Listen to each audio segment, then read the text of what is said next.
Hello everyone, this is Vipin. So आज के इस वीडियो में हम लोग बात करने वाले हैं G20 समिट के बारे में।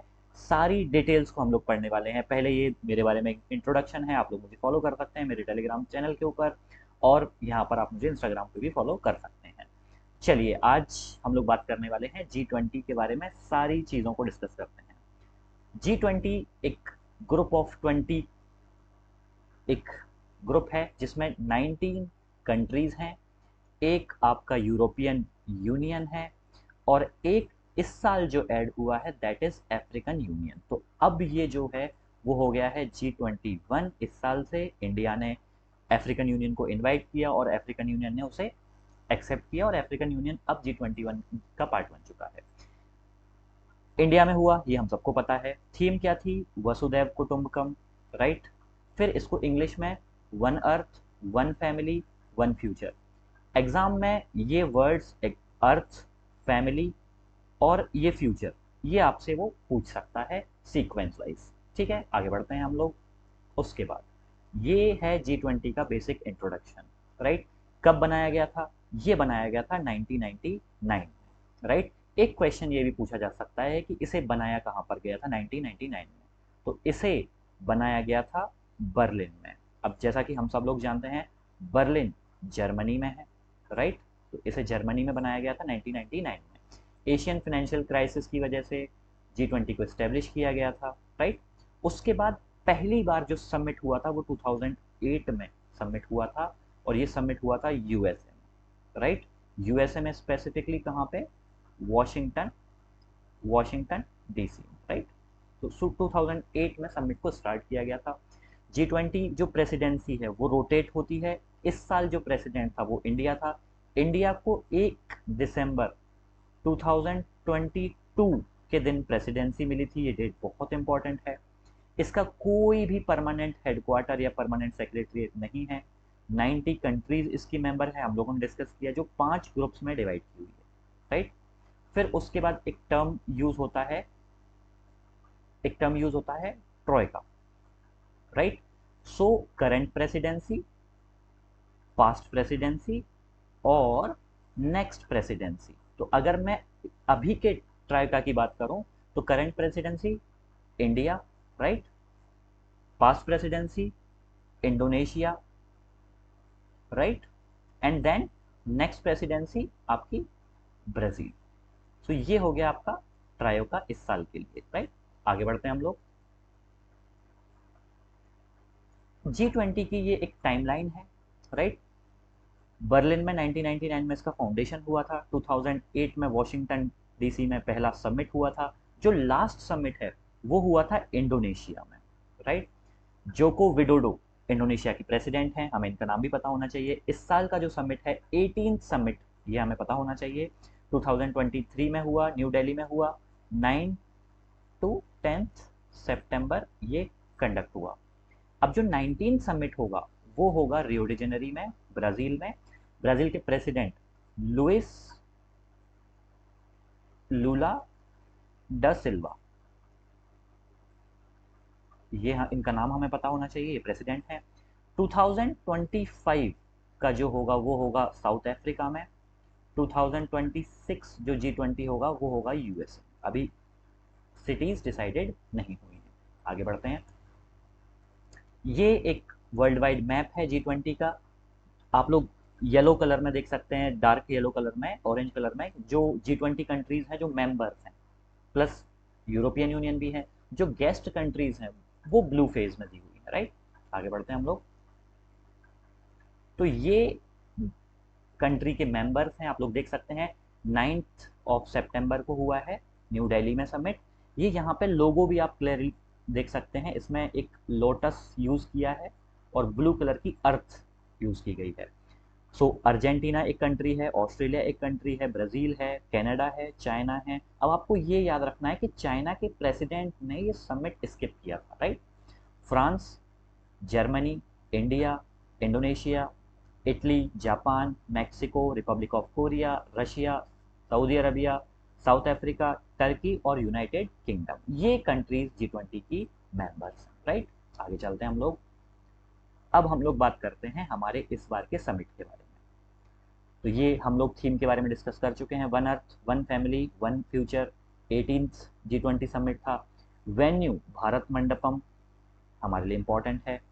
इंडिया के शेरपा कौन थे? अमिताभ कांत। बहुत सारी मीटिंग हुई G20 की, नरेंद्र मोदी जी के लिए पॉसिबल है नहीं कि वो हर मीटिंग को अटेंड करें, तो एक शेरपा का कॉन्सेप्ट यहाँ पर आता है, जिसमें अमिताभ कांत जो हमारे सीईओ हैं नीति आयोग के फॉर्मर, उनको यहाँ पर शेरपा अपॉइंट किया गया, राइट। सो ये यहाँ पर आप देख सकते हैं, ये वेन्यू है यहाँ पर, ये one earth one family one future, right. आगे चलते हैं हम लोग। अब हम लोग डिस्कस करते हैं भारत मंडपम के बारे में, जो हमारे G20 का वेन्यू था। यहाँ पर आप देख सकते हैं मोदी जी खड़े हुए हैं, ये पूरा वेन्यू है। इसे अनुभव मंडपम से लिया गया है, राइट। हम लोग देख सकते हैं यहाँ पे लॉर्ड जो बसवेश्वरा थे, उनका आइडिया था अनुभव मंडपम, जो कि पवेलियन हुआ करता था पब्लिक सेरेमनी के लिए। इसके आर्किटेक्ट हैं संजय सिंह साइमन, ठीक है। और आर्किटेक्ट फर्म का नाम है एयरकॉप एसोसिएशन। ये फर्म का नाम, हमें इतनी जानकारी हमें इसकी होनी चाहिए। आगे बढ़ते हैं हम लोग। थीम की अगर हम लोग बात करें इस साल की, तो one earth one family one future, Hindi में वसुधैव कुटुंबकम। और इसका जो सोर्स है वो महाउपनिषद से लिया गया है, जो कि संस्कृत टेक्स्ट में इसे बनाया गया है। आगे बढ़ते हैं। फिर एक नटराज स्टैचू जो बाहर लगाया गया था, ये भी काफ़ी न्यूज़ में रहा। इसके बारे में हम जानते हैं, ये 27 फीट का था। पहली चीज़, लॉर्ड शिवा को डेडिकेटेड है, जिसमें कॉस्मिक फॉर्म में वो डांस कर रहे हैं, राइट। इसको स्वामी मलाई एक प्लेस है वहाँ के, तमिलनाडु में एक जगह है तंजूर डिस्ट्रिक्ट, वहाँ के लोगों ने इसको बनाया गया है। और ये चोला डायनेस्टी के टाइम पे काफ़ी फ्लरिश करती थी इस तरह की मूर्तियाँ, राइट। तो ये हमारा जो G20 का जो वेन्यू था भारत मंडपम, उसके गेट के सामने इसको लगाया गया था। आगे चलते हैं हम लोग। फिर आप लोग जब मोदी जी सबको रिसीव कर रहे थे, तो आप लोगों ने एक टेम्पल देखा होगा, एक पीछे व्हील देखा होगा, वो कोणार्क सूर्य मंदिर का व्हील है। तो ये कोणार्क का सन जो टेम्पल है वो यूनेस्को रिकॉग्नाइज साइट है, जिसे 1984 में यूनेस्को रिकॉग्नाइज किया गया था। ये उड़ीसा में है, जो उड़ीसा 35 किलोमीटर्स अवे है पुरी, जो कि बहुत ही फेमस प्लेस है हिंदू पिलग्रिम्स के लिए, राइट। तो ये उड़ीसा में आता है, ये हमें पता होना चाहिए। आगे चलते हैं हम लोग।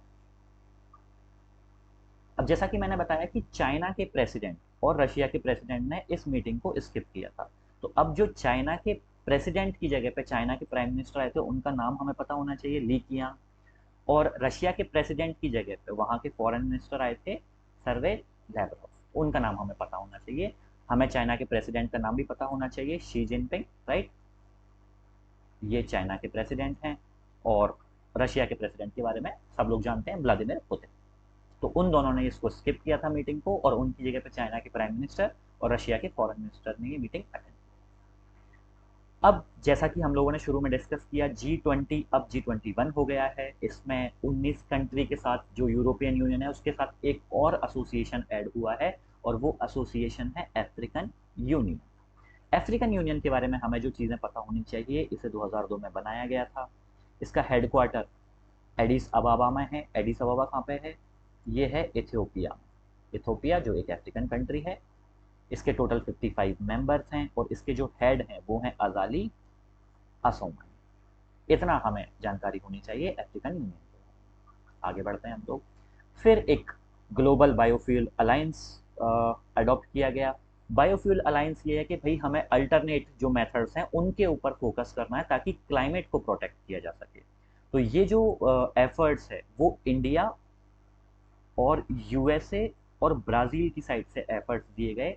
और टोटल 9 कंट्रीज, अगर हम लोग देखें G20 की 9 कंट्रीज जो हैं वो फाउंडिंग मेंबर्स हैं। यहाँ पे लिखा हुआ है 9 कंट्रीज, जिसमें USA, India, Brazil, Argentina, Bangladesh, Italy, Mauritius, south Africa and UAE, इन्होंने इनिशियली ज्वाइन किया है। बट इनके अलावा 19 कंट्रीज और 12 इंटरनेशनल ऑर्गेनाइजेशन ने इसे ज्वाइन करने के लिए एग्री कर लिया है, ठीक है।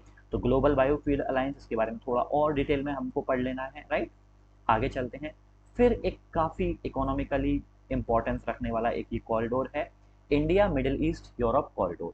तो यहाँ पे हम लोग देख सकते हैं, ये है आपका ग्रीस और ये है मुंबई। ये जो आप देख रहे हैं ये लाइन, ये पोर्ट के थ्रू कनेक्ट होगा, यानी कि शिप के थ्रू कनेक्ट होगा। और ये जो लाइन आप देख रहे हैं ये सारी लाइन है ट्रेन के थ्रू कनेक्ट होंगी, फिर यहाँ से वापस से ये कनेक्ट होगा शिप के थ्रू। तो ये एक कॉरिडोर है जो यूरोप और इंडिया को कनेक्ट करेगा थ्रू दी मिडिल ईस्ट। ये चाइना का जो प्रोजेक्ट है उसके जवाब में इंडिया ने बनाया है और काफ़ी इकोनॉमिक इंपॉर्टेंस ये रखता है, राइट। अब हम लोग इसके बारे में पढ़ते हैं कि ये है क्या। तो जैसा कि मैंने बताया कि रेल और शिप को मिला करके नेटवर्क बनाया जाएगा, रोड ट्रांसपोर्ट को बनाया जाएगा। तो ये दो कॉरिडोर्स को आपस में जोड़ेगा। पहला द ईस्ट कॉरिडोर जो इंडिया और अफ्रीकन अरेबियन गल्फ को, माफ कीजिएगा, अरेबियन गल्फ को कनेक्ट करता है, और दूसरा नॉर्दर्न कॉरिडोर जो गल्फ से यूरोप को कनेक्ट करेगा। तो ये दोनों कॉरिडोर के थ्रू इंडिया और यूरोप को जोड़ दिया जाएगा। इसके सिग्नेटरी कौन कौन है? इंडिया है इसका सिग्नेटरी, यूएसए है, सऊदी अरब है, यूएई है, यूरोपियन यूनियन है, इटली है, फ्रांस है और जर्मनी। तो ये सारी इंपॉर्टेंट जो न्यूज़ हैं G20 के बारे में वो हमें पता होनी चाहिए। G20 एक बहुत ही इंपॉर्टेंट टॉपिक है। आप किसी भी एग्जाम की तैयारी कर रहे हो, B it CLAT, B it SSC, B it UPSC. तो आपको ये वीडियो कैसा लगा ज़रूर बताएं, मेरे इस चैनल को सब्सक्राइब करें और लाइक करें। Thank you so much.